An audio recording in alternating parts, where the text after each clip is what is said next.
ఈ వీడియోలో మనం ఇఫ్ క్లాసెస్ గురించి తెలుసుకుందాం. దీనిని కండిషనల్ సెంటెన్సెస్ అని కూడా అంటారు. ఇఫ్ క్లాజ్ అనేది ఒక పరిస్థితి అంటే కండిషన్ మరియు దాని యొక్క ఫలితం గురించి చెప్పడానికి ఉపయోగిస్తారనమాట. ఒక సెంటెన్స్‌లో సాధారణంగా 2 భాగాలుంటాయి. ఇఫ్ క్లాజ్ అని, మెయిన్ క్లాజ్ అని ఇలా 2 భాగాలుంటాయి. ఇఫ్ క్లాజ్‌ని సబార్డినేట్ క్లాజ్ అని కూడా అంటారు. ఇఫ్ క్లాజ్‌ని పరిస్థితిని తెలియజేయడానికి చెప్తే, మెయిన్ క్లాజ్‌ని ఫలితాన్ని చెప్పడానికి ఉపయోగిస్తారు. For example, if you study well you will pass the exam. If ఉన్నటువంటి పార్ట్ ఉంది కదా! కామాకి ముందు ఇఫ్ యూ స్టడీ వెల్ దీన్నే ఇఫ్ క్లాజ్ అంటాం. ఇది కండిషన్.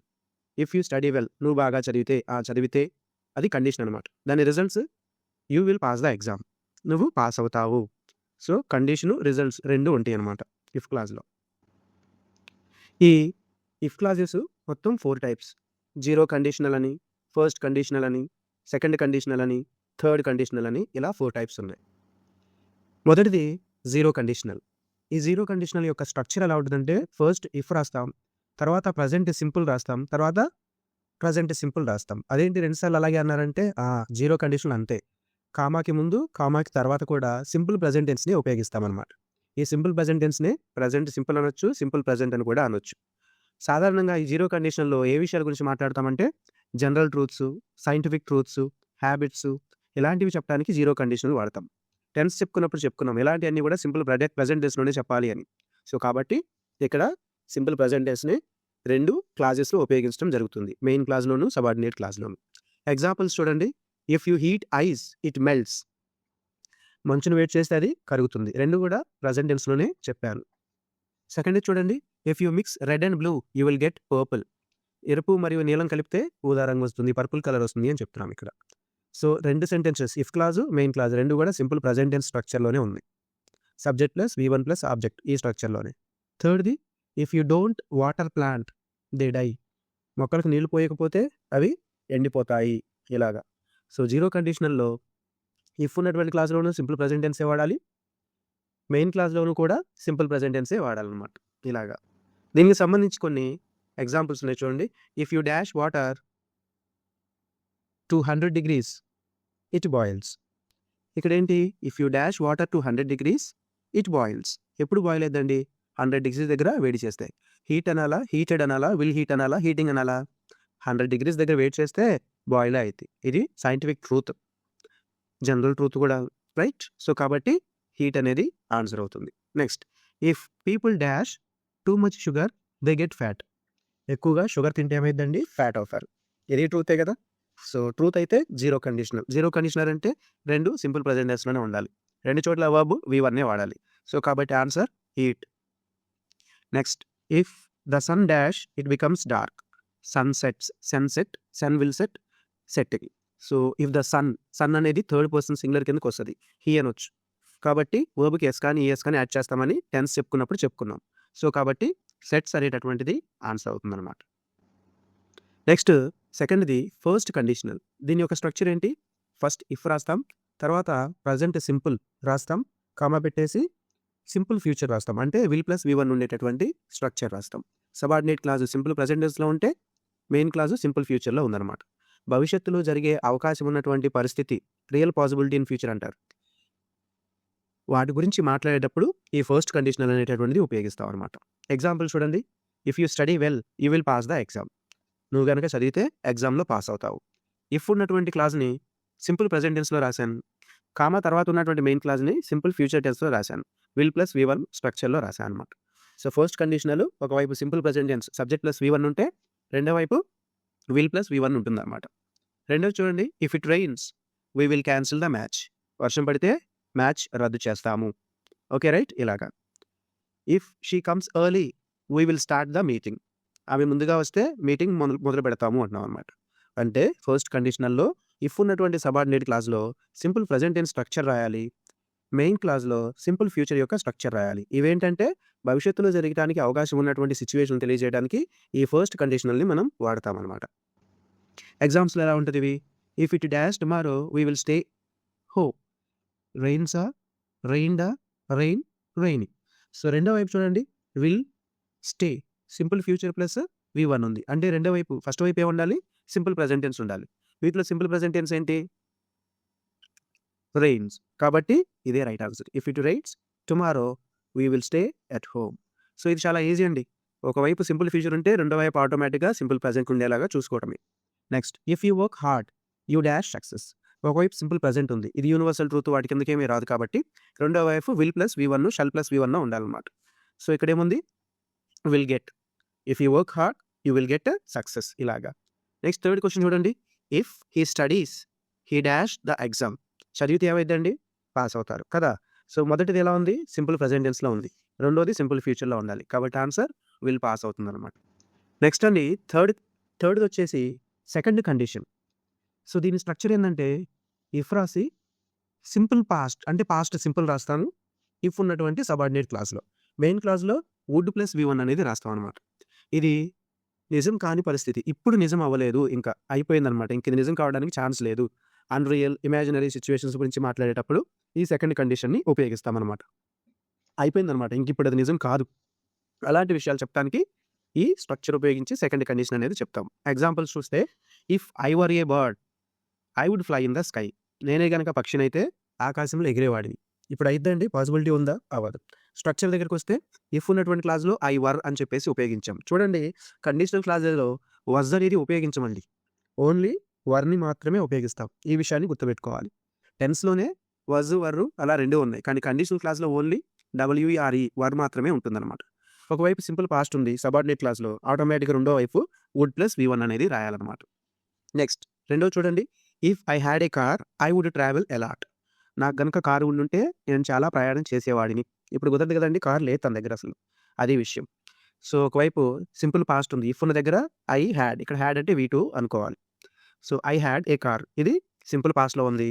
సో మెయిన్ క్లాస్ వచ్చి వుడ్ ప్లస్ V1 స్ట్రక్చర్లో ఉందన్నమాట, వుడ్ ట్రావెల్. నెక్స్ట్ థర్డ్ అండి, if she studied more she would get better marks. ఆమె ఎక్కువగా చదివితే మంచి మార్కులు తెచ్చుకునేది, చదవలేదు మార్కులు తెచ్చుకోలేదు అనమాట.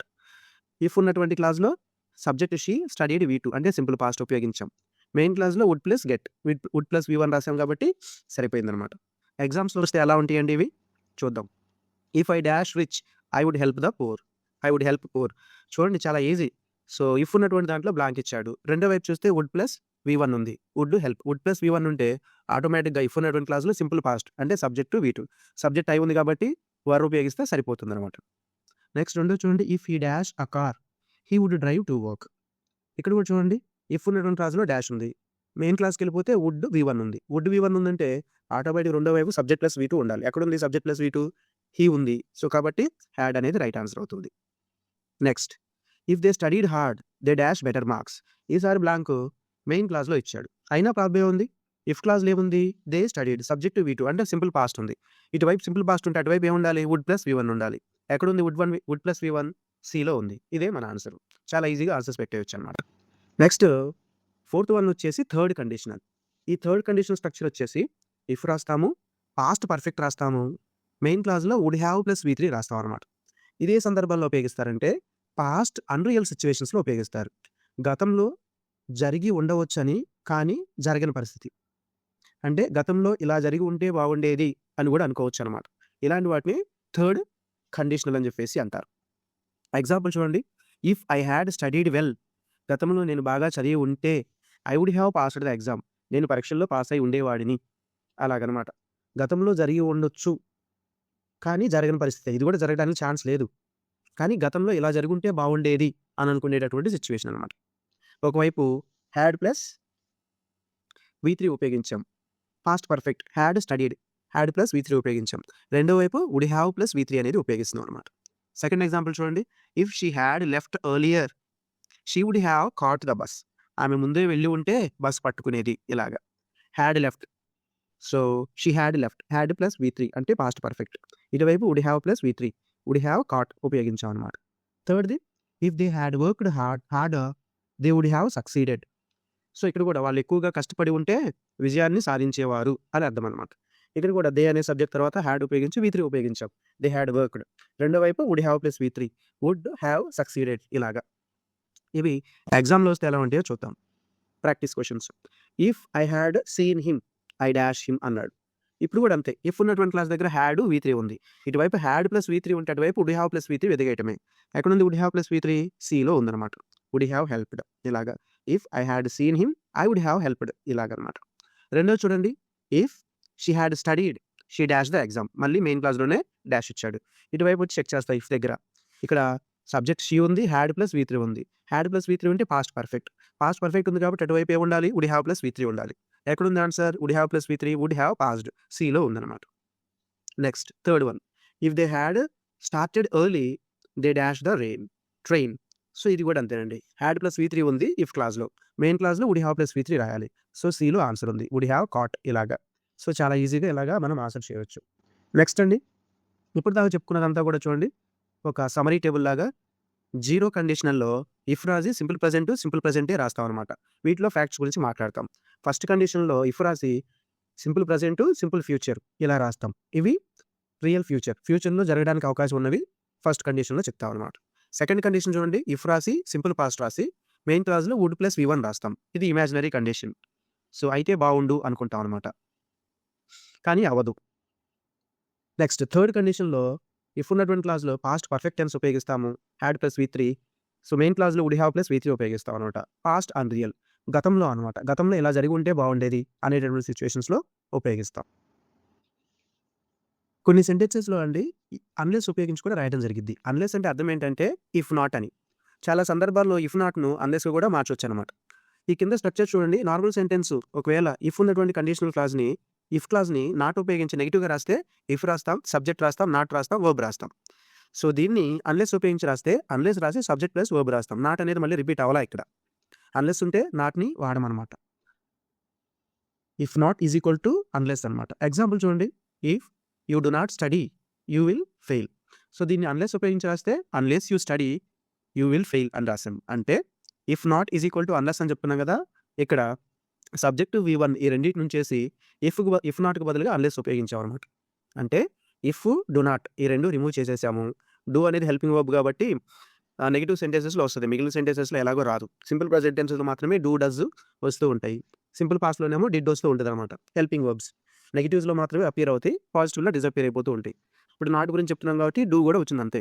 రియల్గా meaning if not is equal to unless అనమాట. Okay, if you do not study you will fail. So ఇక్కడ ఏం చేసాం, ఇఫ్ని డు నాట్ని తీసేసి అన్లెస్ ఉపయోగించి రాస్తే సరిపోతుంది. Unless you study you will fail ఇలాగా. Next, if he does not work hard he will not succeed. So దీన్ని మార్చాలంటే ఇఫ్ని డస్ నాట్ని ఈ రెండింటిని రిమూవ్ చేసి సెంటెన్స్ స్టార్టింగ్లో అన్లెస్ పెడితే సరిపోతుంది అనమాట. Unless he works hard he will not succeed ఇలా రాయొచ్చు. నెక్స్ట్ థర్డ్ చూడండి, if you do not hurry you will miss the train. So దీన్ని మారిస్తే ఇఫ్ని డు నాట్ని రిమూవ్ చేసి అన్లెస్ ఉపయోగిస్తే సరిపోతుంది అనమాట. Unless you hurry you will miss the train ఇలాగా. ఇక్కడ ఉన్నటువంటి సెంటెన్స్ చూడండి ఒకసారి, I don't know if he will come. దీన్ని మళ్ళీ మనం అన్లెస్ ఉపయోగించి రాయలేము, ఎందుకంటే ఇక్కడ ఇఫ్ అనేది వెదర్ అనే మీనింగ్ ఇస్తూ ఉందన్నమాట. కండిషన్ కాకుండా వెదర్ అనే మీనింగ్ ఇస్తూ ఉందన్నమాట. అలాంటప్పుడు ఒకవేళ మార్చామనుకో చూడండి, I don't know unless he will come. So meaning అనేది రాదు. ఇలాంటి సెంటెన్స్లో అంటే ఇఫ్ అనేది వెదర్ మీనింగ్ ఇచ్చేటటువంటి సందర్భాల్లో అన్లెస్ అనేది ఉపయోగించడం కుదరదనమాట. ఓన్లీ ఇఫ్ ఉన్నప్పుడు అన్లెస్ ఉపయోగించకూడదండి. చూడండి, you can enter only if you have pass. So ఇది ఓకే. కానీ రెండో సెంటెన్స్ చూడండి, you can enter only unless you have pass. Only if ఉన్నప్పుడు కూడా ఆ సెంటెన్స్లో అన్లెస్ అనేటటువంటిది ఉపయోగించకూడదు. Okay, next. సో కొన్ని క్వశ్చన్స్ చూద్దామండి ప్రాక్టీస్ కోసం. Choose the correct replacement. If you do not work hard you will fail. దీన్ని అన్లెస్ అని ఉపయోగిస్తే ఎలా రాస్తారండి? సో ఇఫ్ ఉన్నటువంటి క్లాస్ దగ్గర అన్లెస్ ఉపయోగించాలి. డు నాట్ని ఇఫ్ని రిమూవ్ చేసి అన్లెస్ పెట్టాలి. అప్పుడు ఏమైపోయింది sentence, unless you work hard you will fail. ఇది అయిపోయింది అనమాట. సెకండ్ క్వశ్చన్ చూడండి, if you do not hurry you will miss the bus. So దీన్ని కూడా అన్లెస్ ఉపయోగించి రాస్తే ఎలా రాయొచ్చు? ఇఫ్ క్లాస్ దగ్గరికి వెళ్ళి ఇఫ్ని డు నాట్ని రెండింటిని రిమూవ్ చేసి యూ హర్రీకి ముందు అన్లెస్ పెడితే సరిపోతుంది. అప్పుడు ఆన్సర్ ఏమంది, unless you hurry you will miss the bus. A అనేది ఆన్సర్ అనమాట. థర్డ్ క్వశ్చన్ చూడండి, ఐడెంటిఫై ద కరెక్ట్ సెంటెన్స్. కింద వాటిలో కరెక్ట్ సెంటెన్స్ ఏంటి? Unless you do not study. Unless ఉంది, నాట్ స్టడీ అని కూడా వచ్చింది. ఫస్ట్ది కరెక్ట్ కాదు. Unless you study you will fail. So ఇది కరెక్టే, అయినా సరే మిగిలిన కూడా చూద్దాం. Unless you studied you will fail. You plus V2 అంటే సింపుల్ పాస్ట్ వచ్చేసి ఇటువైపు సింపుల్ ఫ్యూచర్ వచ్చింది. సో సి కూడా కరెక్ట్ కాదు కదా. నెక్స్ట్ డి దగ్గరికి వెళ్దాం. అన్లెస్ స్టడీయింగ్, అసలు ఐఎన్జీ ఫామ్ అసలు చెప్పుకోలేదండి మనం, ఇది అసలే కాదు. సో కాబట్టి ఆన్సర్ బి. ఫోర్త్ చూద్దాం, which sentence cannot be change using unless. Unless ఉపయోగించి మార్చలేనటువంటి సెంటెన్స్ ఏది అంటున్నాడు. చూద్దామా? If you do not study you will fail.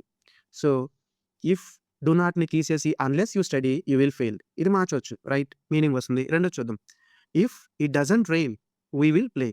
So, దీన్ని మార్చి చూద్దామా? If does not rain to this. Unless it rain we will play. So, rain పడకపోతే మనం ఆడుకోవచ్చు. ఇది కూడా కరెక్ట్‌గానే ఉంది. Next, I do not know if he will come. దీన్ని మార్చి చూస్తే I do not know unless he will come. So, ఇక్కడ ఇఫ్ అనేది వెదర్ అనే మీనింగ్ ఇస్తూ ఉంది. సో, కాబట్టి ఇక్కడ మార్చడం అనేది కుదరదు. మన ఆన్సర్ సి. ఓకేనా? డి కూడా చూద్దామా? If you do not hurry you will miss the train. So, ఇఫ్‌ని డు నాట్‌ని రిమూవ్ చేద్దాం. Unless you hurry you will miss the train. ఇది కూడా రైట్ ఆన్సరే. సో, ఈ విధంగా మనం ఎగ్జామ్స్‌లో ఆన్సర్స్ చేయాల్సి ఉంటుందండి. ఓకే. Thank you.